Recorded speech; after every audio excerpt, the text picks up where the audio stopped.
Hello बच्चों, 10th का ये वीडियो बहुत इम्पोर्टेंट है। मैं आपको स्टैंडर्ड एंगल्स की वैल्यू बताने जा रहा हूँ, ट्रिग्नोमेट्रिकल टेबल।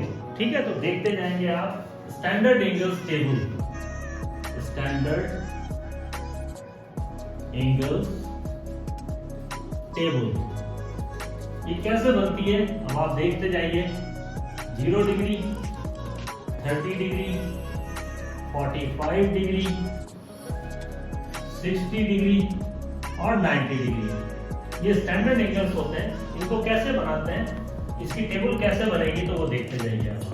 सबसे पहले लिखेंगे 0, फिर लिखेंगे 1, ट्रिक है बच्चों, 2 और फिर 3 और ये 4।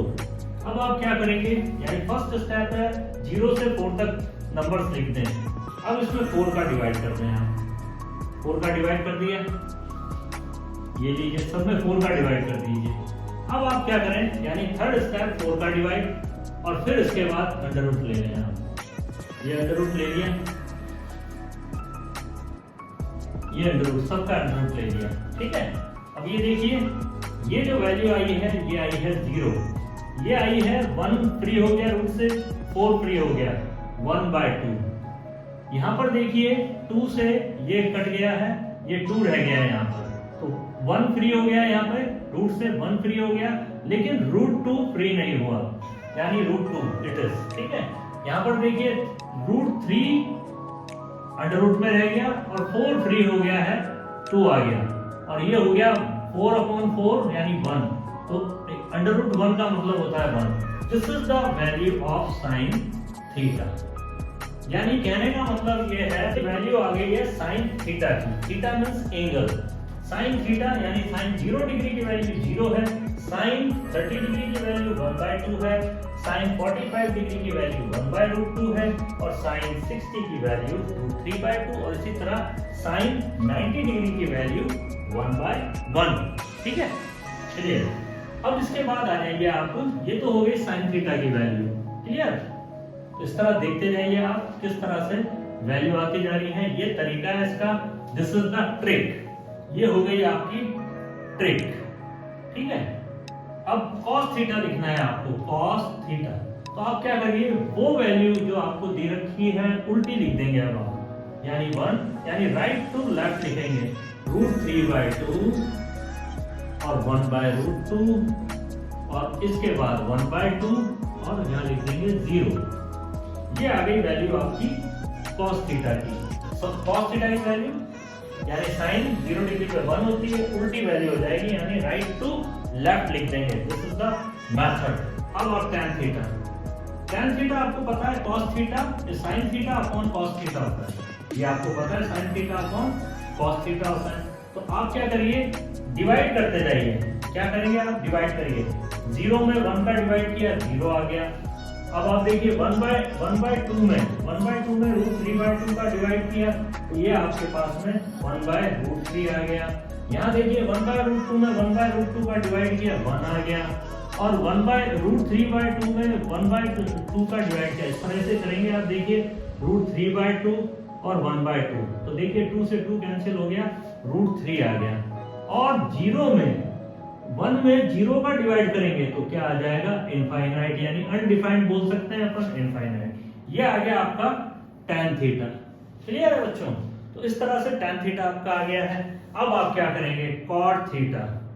cot थीटा में आप क्या करेंगे, सीधी वैल्यू आप उल्टी तरफ से लिख देंगे आप। इट इज इंफिनिटी, √3, 1, 1/√3 और 0, यानी राइट टू लेफ्ट। समझ रहे हैं आप अच्छी तरह से। इसके बाद आप आएंगे और आपकी वैल्यू अब होगी cosec थीटा। अब आप बताइए cosec थीटा क्या होता है, 1/sin थीटा होता है।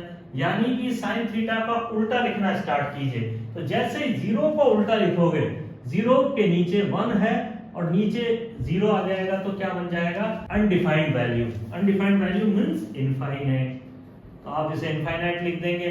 इसका उल्टा करेंगे, इसका इनवर्स लिखेंगे तो 1/2 का 2 हो जाएगा, इसका लिखेंगे तो √2 हो जाएगा, और इसका लिखेंगे तो क्या हो जाएगा, 2/√3 हो जाएगा, और 1 का उल्टा 1 होता है। अपॉन मतलब क्या कर रहे हैं, इनवर्स, क्या कर रहे हैं यहाँ पर हम, इनवर्स, इनवर्स, ठीक है, यहाँ इनवर्स कर रहे हैं। अब आप देखिए sec थीटा, sec थीटा की वैल्यू क्या होगी, sec थीटा की वैल्यू आप क्या करेंगे, इस वैल्यू को उल्टा कर देंगे आप, यानी राइट टू लेफ्ट लिख देंगे, 1 फिर 2/√3 और फिर √2 और फिर 2 और फिर 0। वापस देख लीजिए, 1 और 2/√3, 2 2 और इनफाइनाइट, ये आपकी वैल्यू आ गई है सारी। तो इस तरह से ये ट्रिग्नोमेट्रिक टेबल बनती है।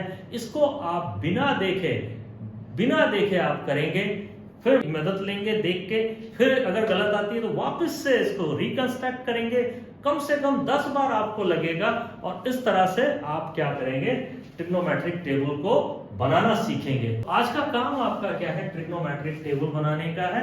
देखिए वापस समझा देता हूं, ये सबसे पहले निकलेगी, इसको निकालने का तरीका ये है, और ये राइट टू लेफ्ट, फिर ये अपॉन फॉर्मूला लगेगा, और फिर ये राइट टू लेफ्ट, और फिर इसमें इनवर्स फॉर्मूला लगेगा, और फिर ये राइट टू लेफ्ट।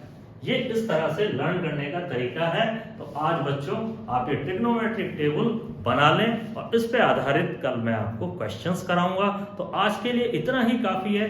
कल मैं जब काम कराऊं आपको ट्रिग्नोमेट्रिक टेबल पर, तो आपको ये लर्न होनी चाहिए।